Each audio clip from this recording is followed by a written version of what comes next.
Good morning, everybody. Good morning. We apologize for the slight delay in starting, but things happen and we really appreciate your patience. So thanks for just sitting through and waiting for us. It will be worth the wait, I promise you. So we want to welcome you to the opening of the 24th Annual Conference of Human Resource Managers of the Regional Central Banks. Now, the pandemic meant no conference in 2020, a fully virtual one that was hosted by ECCB in 2021 with about 100 attendees. And this year, we have the privilege of hosting a hybrid conference where we have some of our regional colleagues here, and we really welcome you. And we have about 80 others joining us virtually. So exciting times as we're here in person and virtually. All the hybrid stuff that we learned from the pandemic. Our promise to you, our delegates, is a content-rich, riveting, enriching, and at times, relaxing experience that is true to our theme, celebrate, rebirth, re-engage, rejuvenate. This theme was selected in March at a meeting that we held with the regional HR managers. Everybody was excited about the theme, as we, as HR practitioners, were taking a time out to reset after 2 years of the added pressure of managing the people issues associated with the pandemic. How exhausting it has been, and yet how rewarding as we stretched ourselves to be there for our staff in a variety of ways and saw the huge difference that it made to them. Today's opening is being streamed live to members of the public, so we warmly welcome you and we welcome members of the media. We hope to be able to engage with you following the feature address. I have to take a moment to recognize and thank Mrs. Heather Huggins, Manager HR, and the dynamic, committed HR team who worked hard to ensure that this is successful and worthwhile. Thanks to Mrs. Christine Nanton Winter and the ER team for being our partners in the planning of the conference. To Ms. Zuela Ann Edwards and the IT team, and Mrs. Marlene Quirico Calendar and the support services team. We truly appreciate all your efforts. Sincere thanks to all our presenters, local, regional, and international, who graciously accepted our invitations and have put together thought-provoking, excellent presentations. At this time, it is my pleasure and privilege to invite our governor, Dr. Alvin Hilaire, to come forward to share remarks with us and to introduce our spectacular feature speaker. Warmly welcome Governor Hilaire to the podium. Warmly.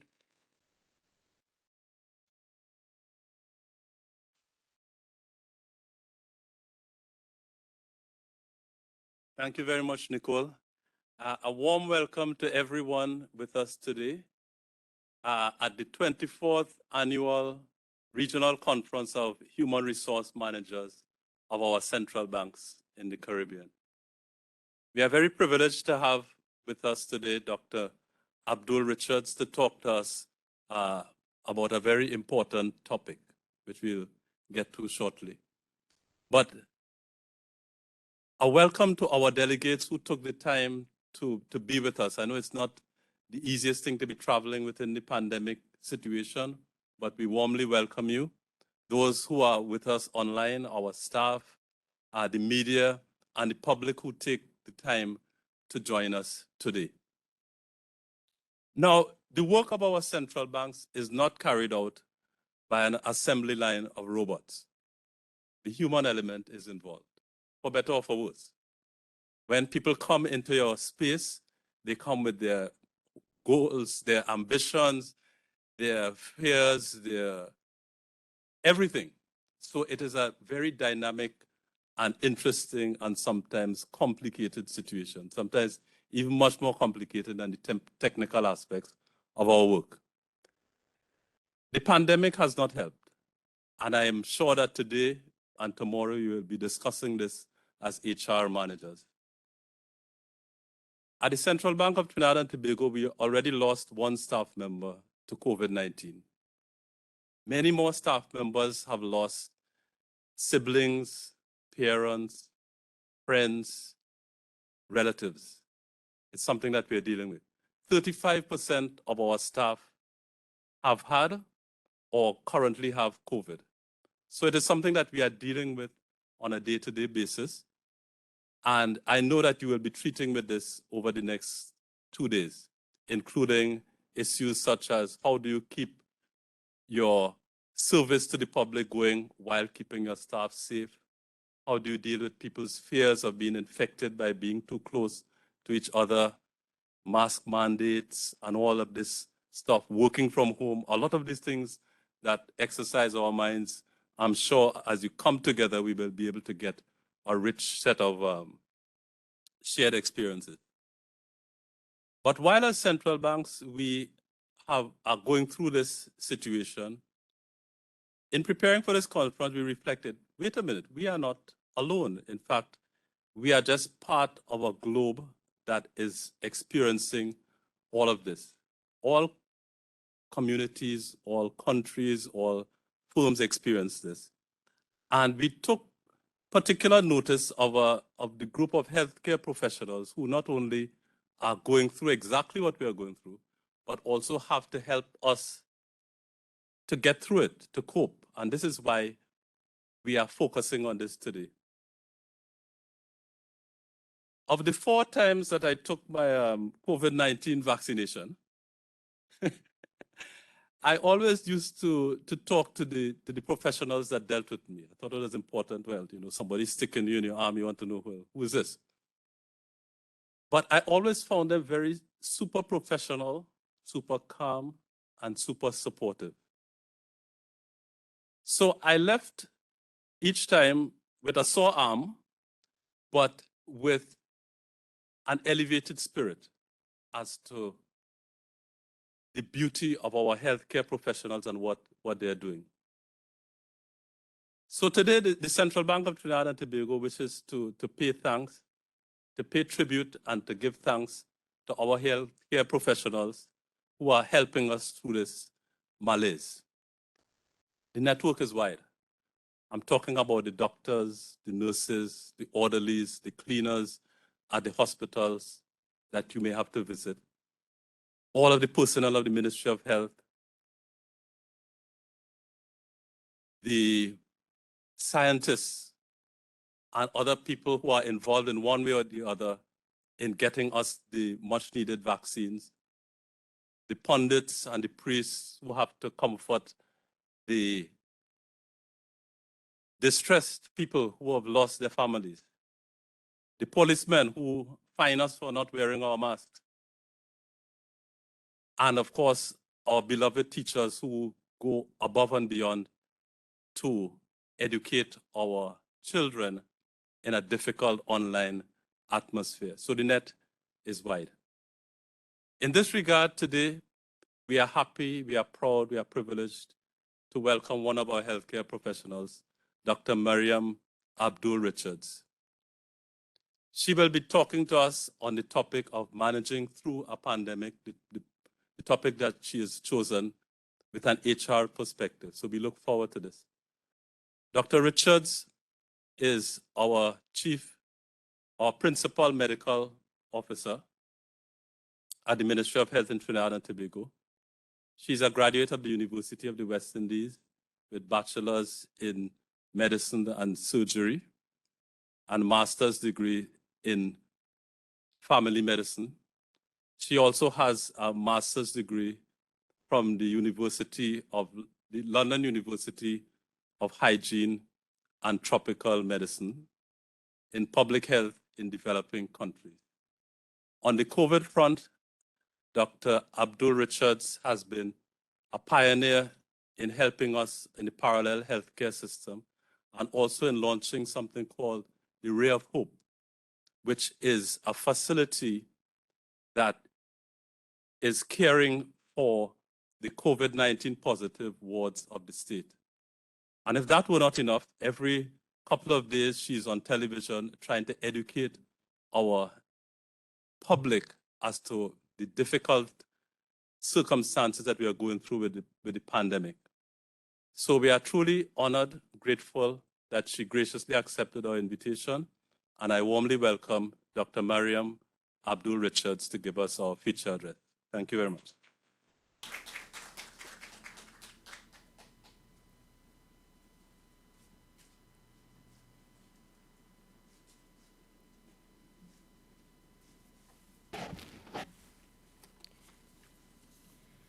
Good morning, and thank you very much, Governor, for that very lovely introduction. Good morning to all of our participants, and a special welcome to all persons who would have traveled. I know we have some dignitaries in that, persons who are from the central banks in the region and governors. And we also have members and participants who are joining via social media on the YouTube channel. Friends and members of the media, we would have had a long working relationship, and yet again, I'm very pleased to see you in this setting where we can have a conversation and dialogue about the HR perspectives around COVID-19. So welcome everyone, and thank you very much for your participation this morning. I'll start this morning with a story, and I would like, everyone to think about the impact. So I want everyone here to imagine a situation, a crisis situation. Imagine that you are in a restaurant with your relatives or your coworkers, let's say a business dinner, let's relate, and one of your colleagues gets a severe chest pain. What do?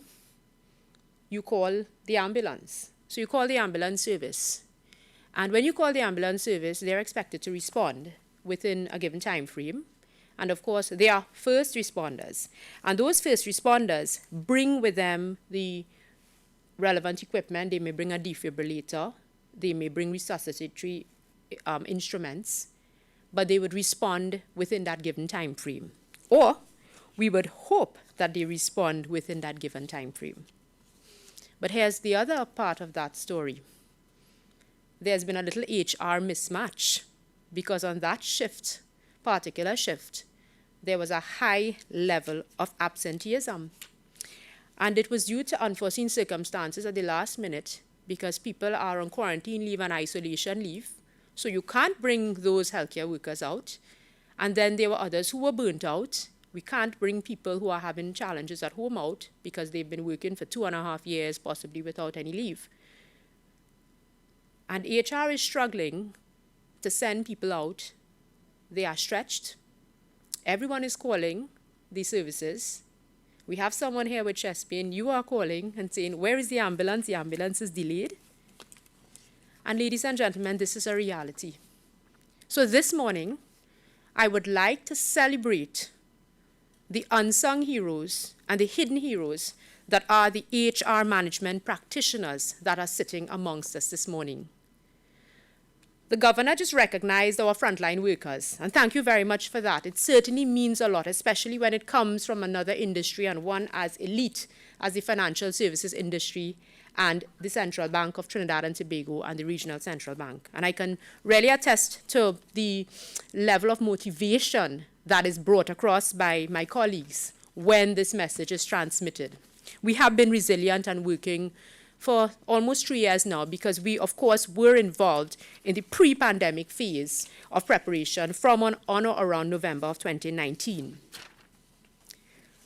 However, today we don't speak about healthcare workers. Today we shift the emphasis to those unsung heroes, those hidden superheroes, not just heroes, superheroes that are the HR management practitioners who support the entire medical response, who have been supporting the bellies and the actual engines that keep our country running to support the health services sector, which would be the energy sector, the retail and manufacturing sector, and of course the banking and financial services sector. HR management professionals and HR professionals, I'll use the shorter term, really are the support and the back-end support to the first responders. Because if there were no workers to support these organizations, if there was an inappropriate skill mix to support the organization, or staff shortages, as we have all experienced. So that's been a global challenge, not just in health, not just in Trinidad and Tobago. I'm sure when I speak to all of you about at the break, you will all bring this forward. There would be no company, there would be no organization, and there will be interruptions in business continuity. Now, I speak to you here this morning as a healthcare professional and as a physician, but as someone who has been involved in leading the parallel healthcare system under, of course, the supervision of the Chief Medical Officer, my boss, Dr. Paras Ram. I also speak to you from the perspective of being a director on certain private sector and public sector boards, where I sit as a member of the HR committee. I also speak to you as an employee who has to engage with human resources and as the liaison between the energy sector and the financial services sector during the pandemic. So I believe that I'm well positioned this morning to speak about the other experience and to speak on behalf and advocate for all our HR managers here this morning. HR managers, simply put, provide that emotional space. HR managers are the ones that everybody calls. They say, call HR. And I have engaged with so many HR managers over the last 2.5 years, and I have to commend them. From the banks, when they call and say, listen, I have a branch that has 50% of people now exposed. What do I do? Do I close the branch? How do I manage? How do I tell people to space, have physical spacing arrangements?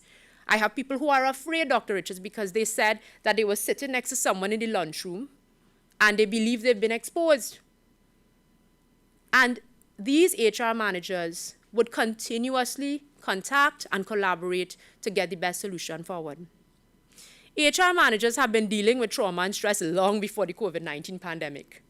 They are the ones that have to deal with the industrial relations personnel. They are the ones who have to break bad news about incentive packages.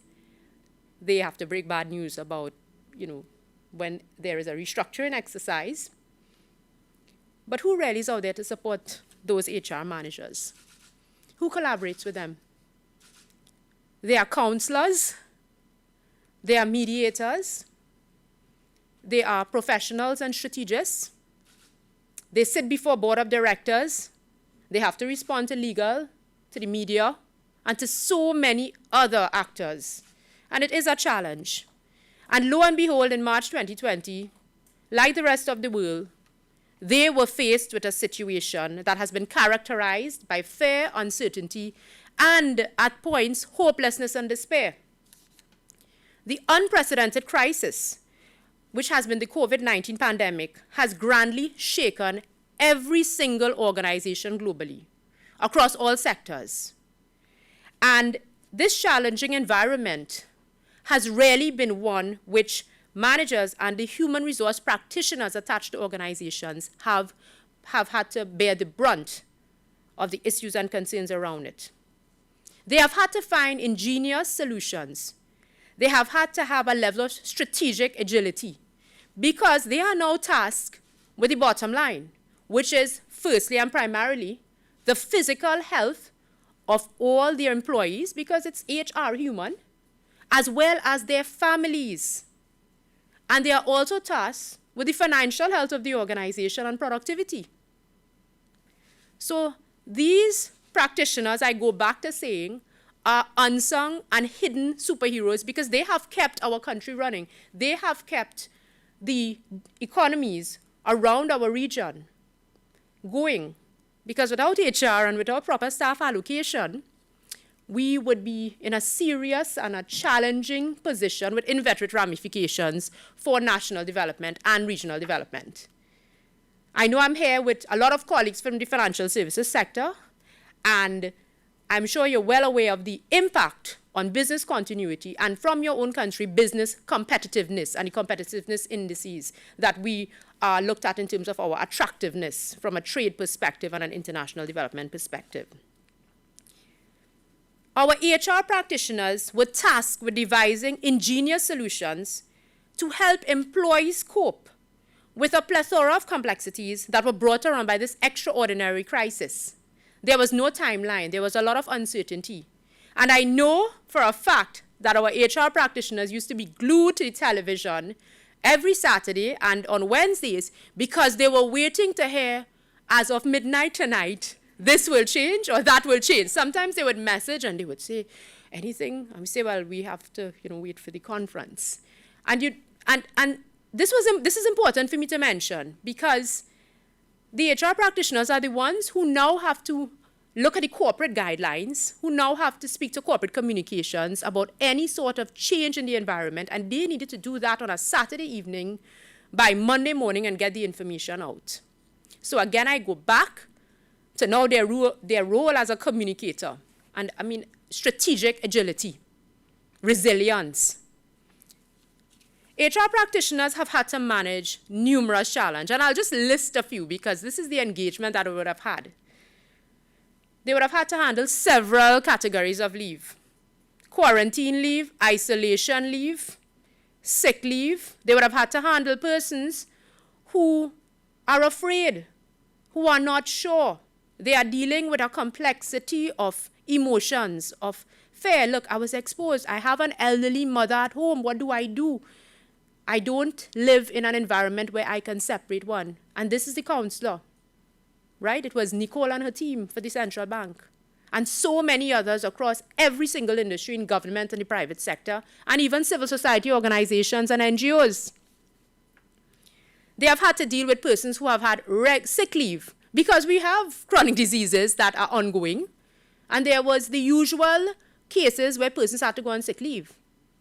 They've had to deal with mental health, burnout, and psychological issues across all categories of staff. And I dare to say that in many organizations, HR would refer persons to employee assistance, but who rarely refers HR? So they sit and they absorb all these emotions. Our HR practitioners have relatives with COVID too.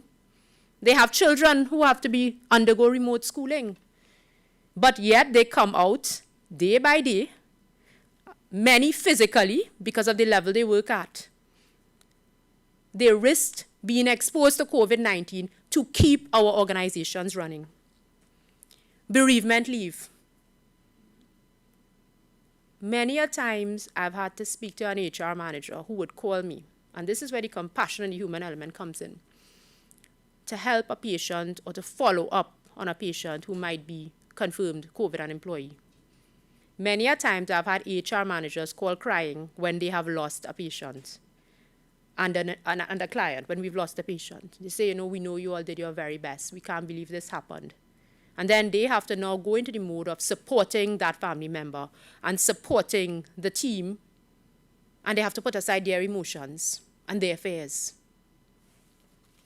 During the border closure and across the energy sector, exemption approvals, movement of personnel, dealing with a reduced staff level and dealing with all the anxiety that came about in persons being moved, quarantining and the additional costs. Who did that fall on? HR. I can say this because I have worked closely with the energy sector from the onset of the pandemic, and dealing with expatriate personnel from different countries with different guidelines and communicating with them was indeed a challenge.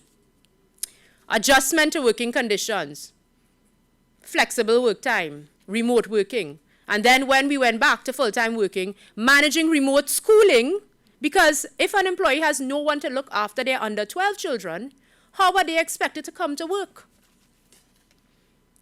Furloughing of staff in some instances. In some industries, staff had to be retrenched or be furloughed. And that's a very hard thing. That's a very, very hard activity to me because HR has the direct face-to-face contact. We know the stories. So whereas a decision be made, and from a corporate governance perspective at the board level or at the executive level, sometimes we don't see those faces. We don't know the stories. We don't have to break the news. Legal, IR, PR, media issues. Again, challenges that organizations would have occurred. Implementation and enforcement of policies on a changing basis, requiring the alignment and the marrying of corporate guidelines, sometimes at an international level or specific to that particular industry, while maintaining business continuity and an alignment to the government policies. That has been an international challenge. There are many more challenges that I can go into. And across all sectors, financial services, manufacturing, retail, energy services, hospitality, government, CSOs and NGOs, HR practitioners became the go-to person The person everybody either referred a challenge to, called, and they were also, unfortunately, the bearer of bad news.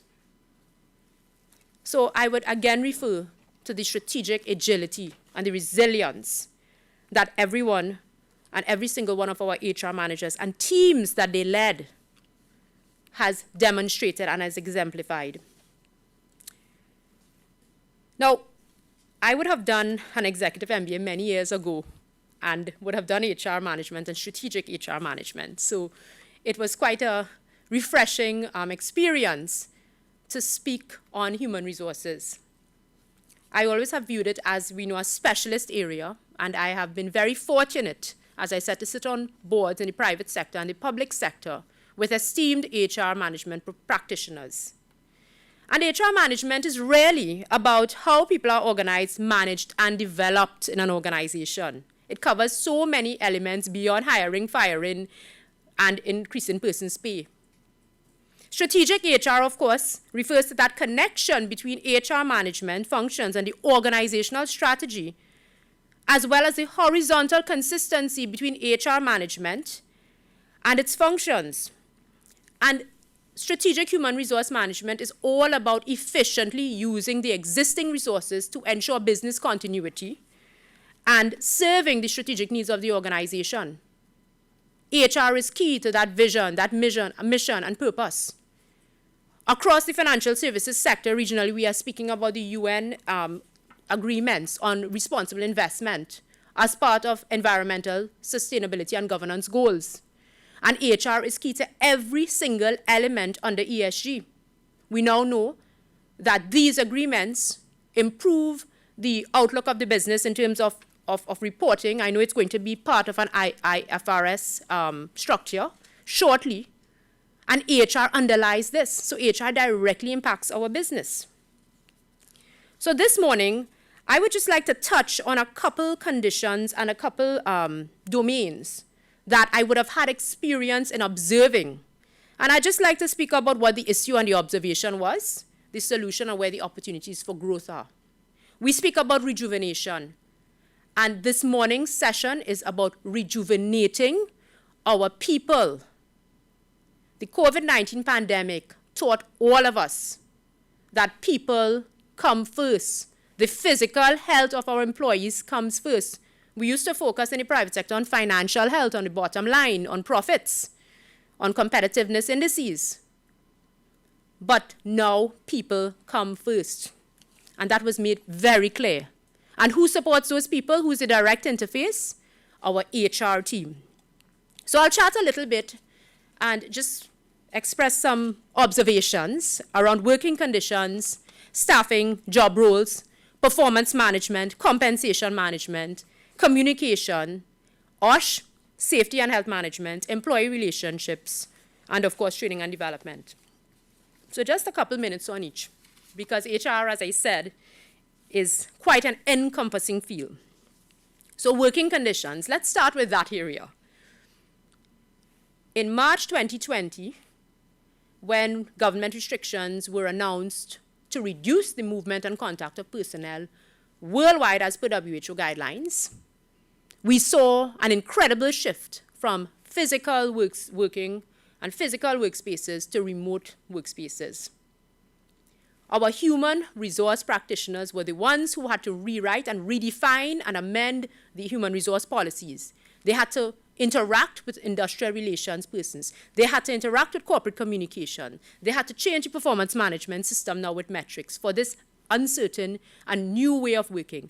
They also had to liaise with IT to get the communication material, communication equipment, and make sure that the employees had proper internet connectivity and were trained to use Microsoft Teams. And I'll bring an analogy forth. Every one of us in this room, including me, has been in a virtual meeting where we remain mute. We speak in, and we are mute. We muted and we speak in, and because they forgot to unmute us, or because we. And the analogy is that, sadly and unfortunately, for most of this pandemic, HR has been mute. They have been speaking, I need these resources, I need the support. But at the end of the day, they are the end and the back support. So who supports them? So I'm very happy that we are looking at rejuvenation here, because HR requires that support. And, you know, I would humbly suggest that as part of an HR package now, there is some level of inclusion for counseling beyond EAP, confidential counseling and psychological counseling, not just the random EAP that we ourselves and HR, you know, goes to, because it's a confidentiality issue. With working conditions came another challenge, and it's a shift in work culture. Because we went from an 8 to 4, 7 to 5, 9 to 3, to making people and asking people to work at home. And in many instances, we had spouses who, people would live like a hotel. They'll leave 6:30 in the morning, 5:30 in the morning, and they come back at 6, they sleep and they wake up. And now you have two persons working in the same space and children to be homeschooled, and you have to conduct meetings. And I'll share another experience with you from my colleagues who went to remote working. Usually when we come home at 5, 6 in the evening, we switch off. We start in the morning, say at 7 or 8. But when we moved to remote working, virtual meetings started 6:30. Virtual meetings started at 7 p.m. because you now became accessible for 24 hours, 7 days a week. So now HR practitioners and our HR teams were the persons who the staff and the disgruntled staff would call. Were the persons who disgruntled staff the persons who were not being fully productive would call. The ones who couldn't use Zoom properly when the reports came in. So around working conditions, did not just come the burden of shifting policies and shifting guidelines on a changing basis and a rapidly changing basis, and of course, requiring the legislative and the IR buy-in and the media buy-in and all of those other factors, but also came the adjustments to work culture. And as I said, all of this is going on in the context as if the HR manager and team doesn't have the same issues going on at home. Now, I am a firm believer in opportunity and adversity and being resilient. And the opportunity that we have had out of working conditions and a shift would be having staff that can demand to changing priorities globally and otherwise. Our staff, again, has become much more resilient and agile. And in some industries, we have now seen increased productivity by allowing staff to work remotely and to go on 980, as was done in the energy sector previously. So there have been some advantages, and it comes down to a costing matter and in terms of the financial health. And based on the nuances and the specificities of the relevant sector, there has been an advantage to allowing people to work maybe 1 day or 2 days a month from home. And we've seen the productivity.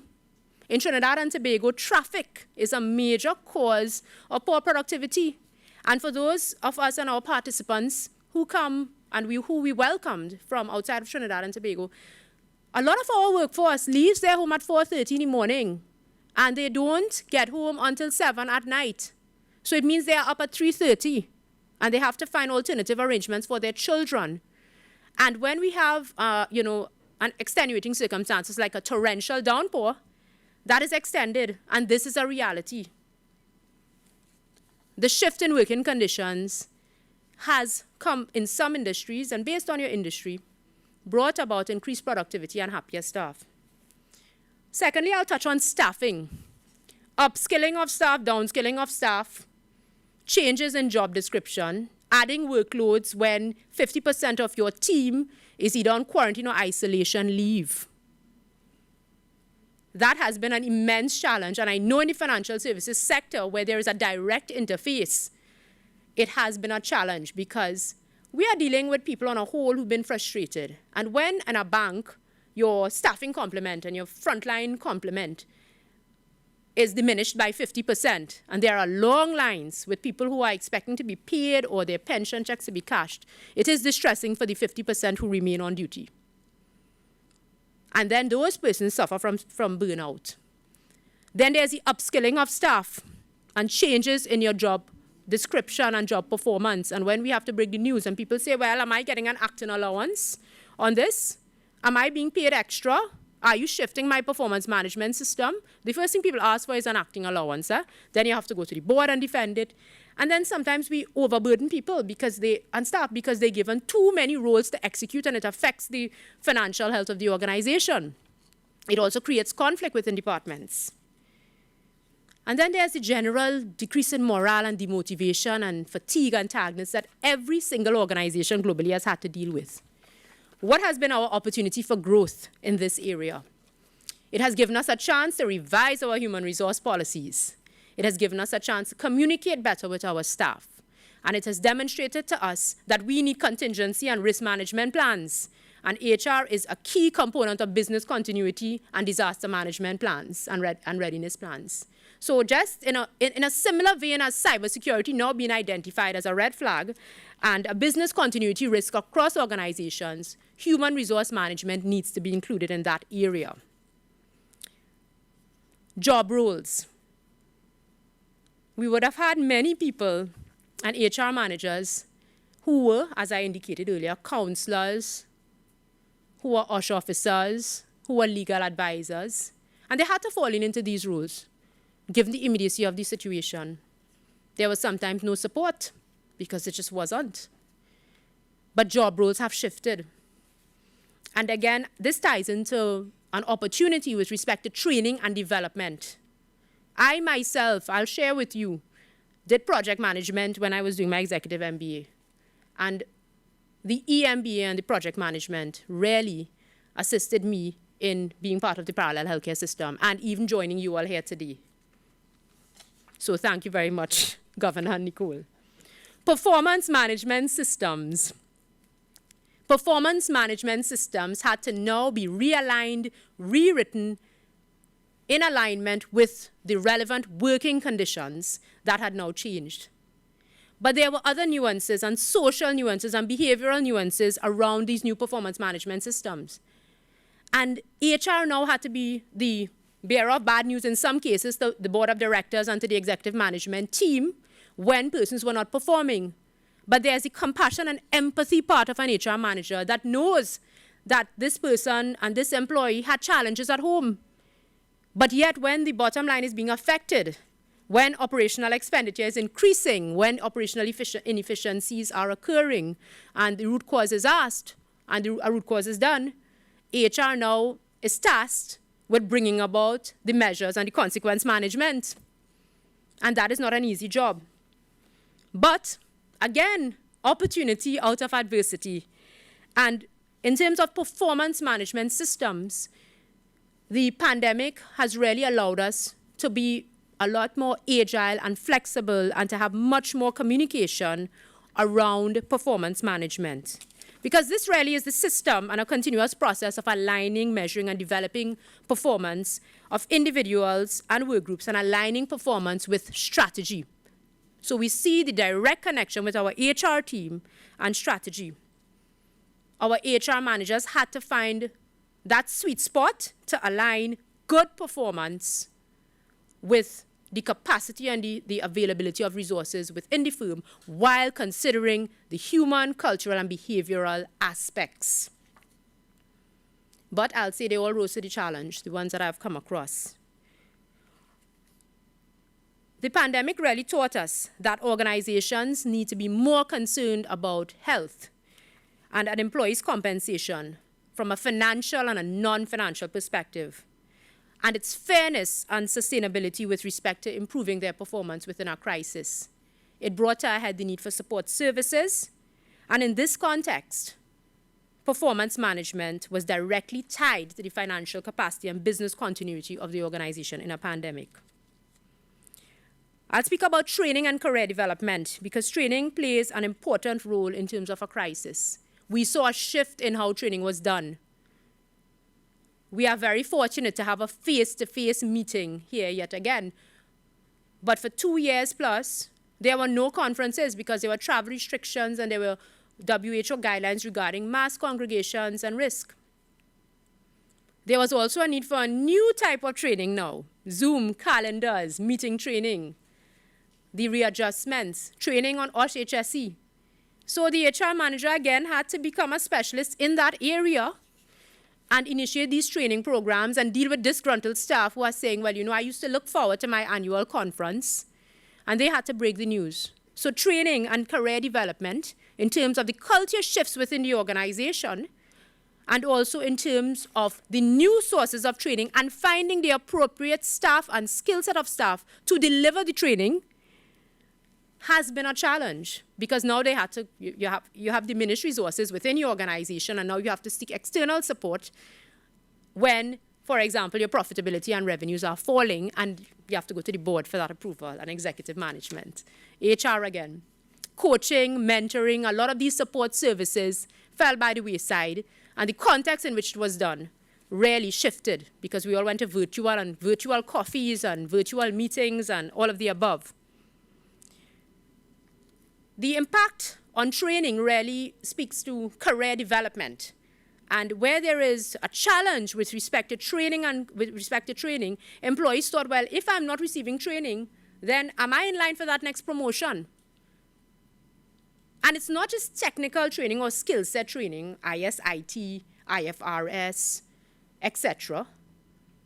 But if you work in a regional institution or you work in a global organization, employees may have felt, and our team leaders, that they were not being exposed, and maybe their career development was being compromised as compared to their international colleagues, because persons could not come and travel, the restrictions were in place. And of course, that is a challenge, because people would say, but I'm being disadvantaged. Why? I can't get a foreign posting because I am not accessing the training, and that is unfair, and they come to HR. So there's the impact on career development, and what I would call a grand career shock, because people felt stagnated for the last 2.5 years in some instances. And I'll chat just briefly about the soft skills, executive presence, coaching and mentoring, and the inability to have that face-to-face relationship. You know, executive presence is a coaching term, and it's about how you signal what gives you the advantage to move to the next stage in an organization. What is your gravitas like? How do you communicate? What is your appearance? How do you signal to others, listen, I'm the person for that next opportunity? But that involves a lot of face-to-face meetings. It's different from technical skill set training. And coaching and mentoring was a significant challenge. And people felt disadvantaged because they have to talk to the coach on WhatsApp. And we all know what goes on with training, eh? Blank screen, text, going on, emails. We all know what happens in training, especially large-scale training. What I would say, though, are the opportunities for growth, and we have a hybrid conference this year. And I've been to several conferences since the restrictions were relaxed. And the general feedback for conferences and trainings has been, we have now more attendees, we have more productivity, we can reduce costs for people who cannot fly, and overall, the information is now being shared. The impact is greater. We have to thank our human resource management professionals for their support and their innovation in promoting this area forward. Again, superheroes. Compensation management, a big area. Intrinsic and extrinsic rewards that employees receive for performing their job. This has been a challenge from a corporate governance perspective, because in the post-pandemic reality, we have seen major shifts in corporate governance. We have shifted from the shareholder privacy model to now a stakeholder value-added model. We have shifted from financial health to an emphasis on physical health. Our understanding of diversity is no longer having persons in regional organizations of being a different gender, ethnicity, or sexual orientation, or having females on the board. And it has now shifted to having a different skill set, having physicians on financial services boards who can now provide risk mitigation measures in line with the role of corporate governance, which really speaks to risk mitigation to allow the strategy of a board proceeding, of the company or organization proceeding forward. HR professionals are the ones who have to now break the news when the incentive package and the bonuses are not what employees expected. They are the persons who have to come to the board and recommend, but then they have to go to the employee and mediate. And when persons are frustrated and their spouse may have had a salary cut, and these same employees are the ones who probably are working 2 and 3 roles during shortages, during staff shortages and exigencies, that becomes a significant challenge. Our opportunities here really have been the readjustments from a policy level in corporate governance and identifying those shifts and moving forward for improvements. But also, our opportunity here was really in reaching out to staff and having them understand the challenges around compensation management and getting their buy-in to now have a much more efficient system. Because now they understand, listen, we are looking at reducing cost of goods produced. We are looking at decreasing operational expenditures. How could we be more efficient? Because now this affects me. This now affects my life and my family. This affects my ability to pay for my children's tertiary education or my mortgage or a new car. And that is what the pandemic has brought about. And it really has been pioneered by the HR department, because the board of directors does not tell persons about the compensation. They make the decision, and then we pass it on to the HR managers. OSH, safety and health management. We are all responsible for the protection of our employees and their families and the community in which we operate while persons are working. We need to ensure that persons are free from any hazard, or their workplace is free from a hazard that may physically or psychologically harm them. And here again, our HR management professionals worked very closely with the OSH departments to formulate COVID policies, quarantine, release, isolation, testing, vaccination policies. The HR department and our managers were the ones who had to face the legal departments and had to have conversations and dialogue with the industrial relations representatives in companies. They had to coach people and speak to persons and encourage them to be vaccinated or fully vaccinated. COVID-19 was a significant risk to physical health, mental health, and overall the financial health of any organization. But again, opportunities, resilience, growth, and opportunities for increased business efficiency. Now, all major organizations have much more robust OSH-HSE policies. OSH-HSE is no longer a side department in the non-energy services sector, but is now a major stakeholder across all sectors.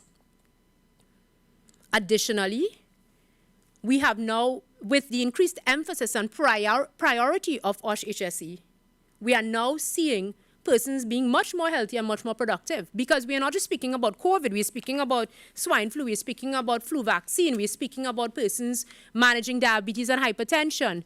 And an unintended consequence, but added benefit, has been now every HR manager in organizations has a contact with the Ministry of Health or with an NGO about health. So they'll call and say, listen, I want to do something on cancer prevention in our fair.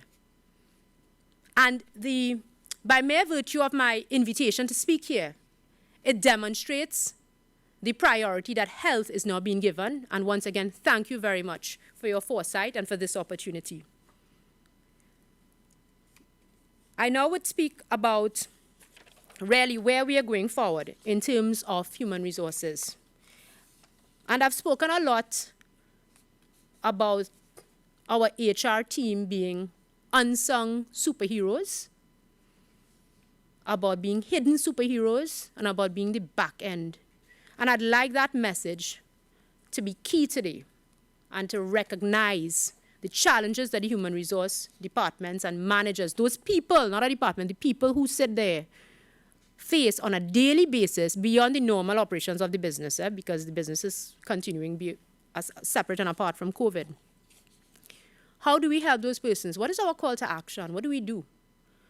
We've spoken about challenges, we've spoken about implications, we've spoken about opportunities for growth and resilience, we've spoken about financial impact, regional development, and international development.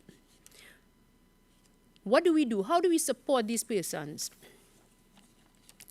We need to collaborate. HR professionals need to support each other. When I was preparing this conversation, I don't want to say, an address, but a conversation with you all, I did some research online about human resources, and there's very little information around human resource management specific to HR. There's medical research on burnout, psychological issues, but from a social sciences and HR support.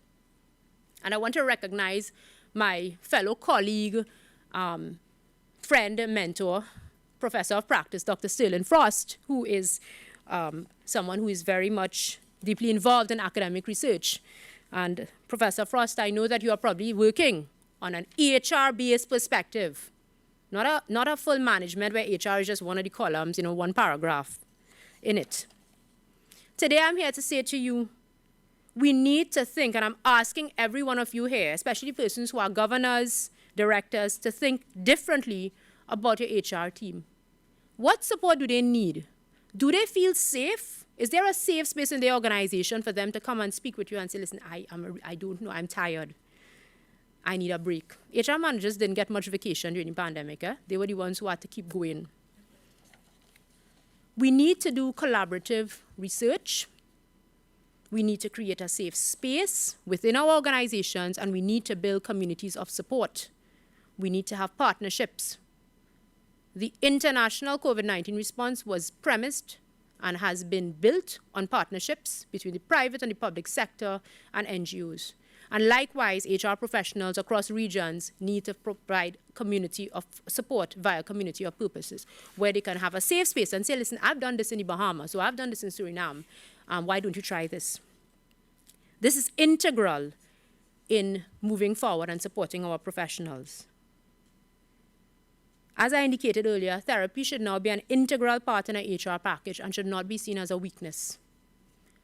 We all need to understand who we need to support us and the level of expertise required, just as your area is an expertise area. We need to get a better perspective and understanding with respect to support. So as I close this morning, I would like to salute and honor all our HR management professionals at all levels, the HR assistant, the HR clerk, the support staff in the HR department, the security guards, who have to deal with very angry employees coming in. I want to salute and honor these superheroes. And I ask each and every one of you, it's a reminder to myself, for us to please reconsider, to recalibrate how we think about human resources and the support that they require to go forward. Let us continue to collaborate and work together so that we can ensure the financial health of our organization, our national development, our regional development, and our international development.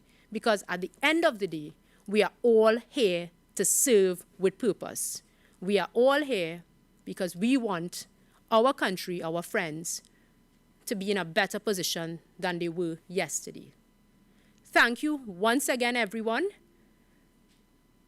I appreciate your support, and I appreciate the fact that I was given to speak as a non-HR professional about the challenges that I would have observed over the last 2.5 years. Thank you very much for your continued attention, and I look forward to meeting you and chatting with you during the networking sessions.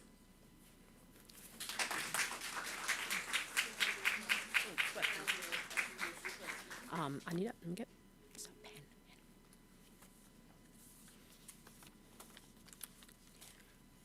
Thank you, Dr. Richards. And at this point, we will transition to our question and answer segment. And I'll open the floor with a question from one of our virtual participants. And she says, you touched on mental health and burnout. Do you have any tips to share with our HR managers gathered here in ensuring that personal health and wellness is prioritized while serving others? Thank you very much for that question. And burnout has been one of the shadow pandemics of the COVID-19 pandemic. I use that term because it's there, and we know it's there, but resources sometimes, in many cases, are not allocated sufficiently. And there's a level of uncertainty about burnout, and we all have different manifestations. Firstly, I would suggest that a subject matter expert be retained either on a contractual basis or full-time basis. We need to recognize the support that is required from an expertise basis. We may not have the skill set and the emotional capacity to provide proper advice or to identify red flags. So the first part about personal health and well-being, I would start by saying, starts with awareness and education and sensitization. We need to ensure as HR managers that we work with our training department, our training officer, who usually falls under us, to have proper sensitization, awareness, and education sessions with clear metrics, so people don't turn off the screen, the video when we're looking. So they don't turn off the video and be on their phone or doing emails. We need to have clear metrics.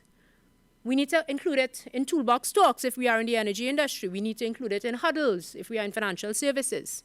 So sensitization, awareness, and education. And HR huddles, it has to be spoken to. Beyond that, we need to create a safe space for persons to confide in others. If a person is experiencing, or a coworker is experiencing burnout, we should not feel that we are being stigmatized or we are being seen as being weak or I might not get the next promotion. But we should be seen as being socially responsible and responsible enough to come and say, listen, I need support. So we need to change that culture within the organization. And that is really driven, and the HR department and the executive managers are generally biased with respect to this because we don't want to seem weak. We want to seem resilient. We have to look, we don't want to seem or have a challenge. And the third part of that, of this approach would be to have the relevant mental health professional, a psychologist, a counselor, a psychiatrist to identify and to allow persons to seek help with, because we do not want to lose employees because of suicide. We do not want to lose an employee because they were burnt out and they got into an accident. As I said, HR, again, is, Nicole, you would know that directly. When an employee passes away, it impacts them. They have to deal with the family, to deal with bereavement benefits. They have to go home to the family and see it. So a three-pronged approach, in summary: sensitization, awareness, and education with targeted metrics, sessions included at huddles, at toolbox talks, audits, possibly. Secondly, persons must have a safe space that is created within the organization to speak to someone and share information and red flags. We need to know what the red flags are. When we see somebody coming to work and they're snapping, when we see somebody coming to work and they can't focus or they're dressing differently, we need to say, hey, come, I need to talk to you. You all right? Or to seek help from somebody who can. And thirdly, enlisting the support of a provider with specialist expertise, psychological and medical, or through your general practitioner if you have a company doctor. Thank you. Thank you, Dr. Richards. Do we have any questions or comments from persons in the room at this point? Or the members of the media? All right, we have another question from this side from our live audience, and I have to say, Dr. Richards, we have had a very active and engaged audience online, a lot of comments, a lot of persons really grateful for the perspectives that you've shared. So our next question is, what are some of the new skills you think you have learned in the last 3 years? And would you recommend any specialist training for HR professionals as we continue to navigate and manage the current environment? This is a lovely question, and thank you very much. Very proactive question. It's like I'm going to a job interview, so I'm preparing. With respect to new skills, I have learned so many new skills. I have always believed that I am a work in progress. So every day is an opportunity to improve on a skill or to have this self-awareness to identify when I'm going wrong, when I'm venting to the wrong person or wherever a challenge is. So I would summarize the new skills that I've learned or I've enhanced, because some were there, but they weren't very, they needed some work, like all of us. And on a technical side, I would have really been able to work on and to really practice project management, which I was certified in. I would have been able to use my executive MBA across the board, from human resources to strategic communication to financial metrics, FSA, to corporate turnaround, to everything that I would have done over a 2.5-year period. I would also have learned corporate governance, because having to engage with boards and then becoming a board member, I am very grateful to the Caribbean Corporate Governance Institute, so I did my master's certificate there. I would have learned skills in terms of the soft side around communication. I would have understood executive presence better. The private sector and the public sector are two very different worlds with different cultures. There's a healthy tension between either, but there are different cultures and different nuances. But when I, in my role, had to now start engaging with the private sector, and then the nuances specific to different sectors, I had to start speaking their language because it's all about collaboration. So it brought a whole different level and an entirely different level of self-awareness for me. So I would say communication and understanding the perspectives of other sectors. I'm very grateful. I was given a lot of experience in the energy services sector, as well as financial services and manufacturing, those three sectors. And we know that those are the three sectors that drive our economy. HR professionals now do and will benefit from specialist training and development. I would suggest that HR professionals receive some level of training in OSH HSE so that they are better informed when it comes to making a decision, and they can be part of that team that looks at OSH HSE. I would also suggest that they receive some sort of training with respect to understanding red flags and counseling, because they are often counselors and de facto counselors when nobody is in there. But for HR professionals, now I would focus on the soft side in terms of training, health-related matters now, because we've seen the priority that health has come to. And really, HR professionals need training and exposure in terms of self-care and in terms of how they need to treat themselves to be stronger and resilient and to better function in an organization. Thank you.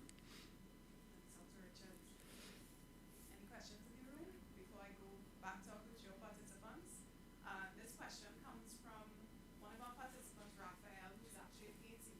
And she says, Dr. Richards, thank you so much for your stellar presentation. You mentioned during your address that HR is at times muted and this could not bring more truth. How can we as HR practitioners ensure that our voice is heard? Thank you very much. That analogy came to me this morning when I was driving to get here. And, you know, I'm sure you all, that resonates, being muted. In order to make your voices heard, you need to have the communities of support. You need to be able to work together and collaborate to have a voice on matters that are common to everyone. So matters like burnout and self-care for your HR team, not everyone else. Matters in terms of how are we dealing with furloughing of staff in some countries? How are we dealing with policies? What did you do that worked? How did you speak to the staff? Did you put an incentive in?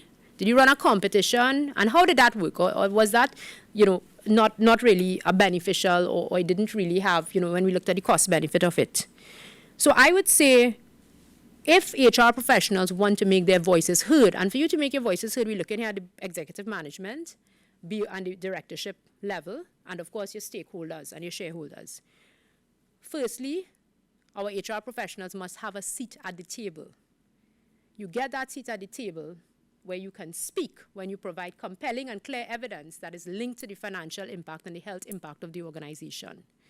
You also need to come with proposed solutions, not just, you know, challenges. Secondly, communities of support and collaboration within your sector, within the region and internationally. Of course, there's need for confidentiality. There's need for, you know, you can't share their fiduciary responsibilities if you're sitting on a board. But at the same point in time, you can have a safe space with clear ground rules and a terms of reference in how matters are addressed with a policy.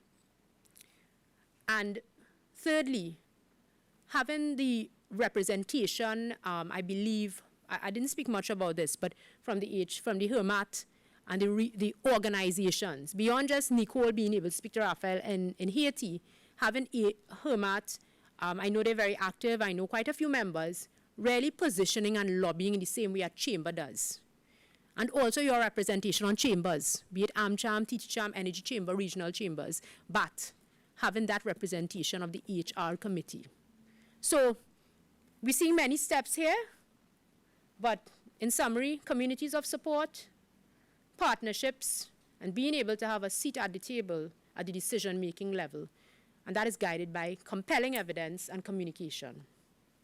Wonderful. Thank you so much, Dr. Richards. And at this point, I believe we will close. And Nicole, I'll invite you to just present Dr. Richards with a token of appreciation.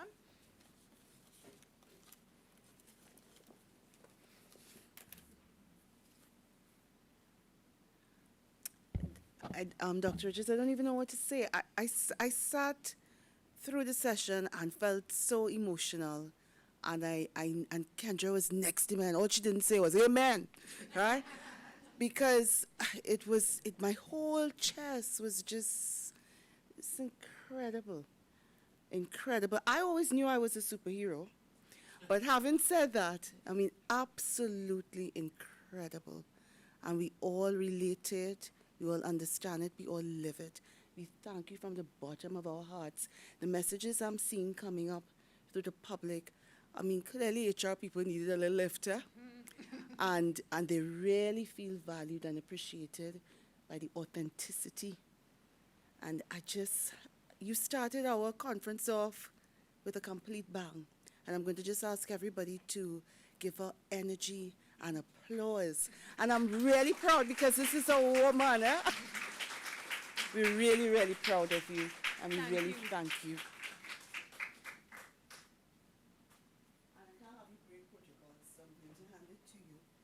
I will hug you after with a mask. Okay, definitely. I hope you love this as much as we love giving it to you. Thanks for everything. God bless you always. Thank you so much for this opportunity and for listening to me. And we need to get this message out. Yeah. So thank you very much, HR superheroes. Thank you very much.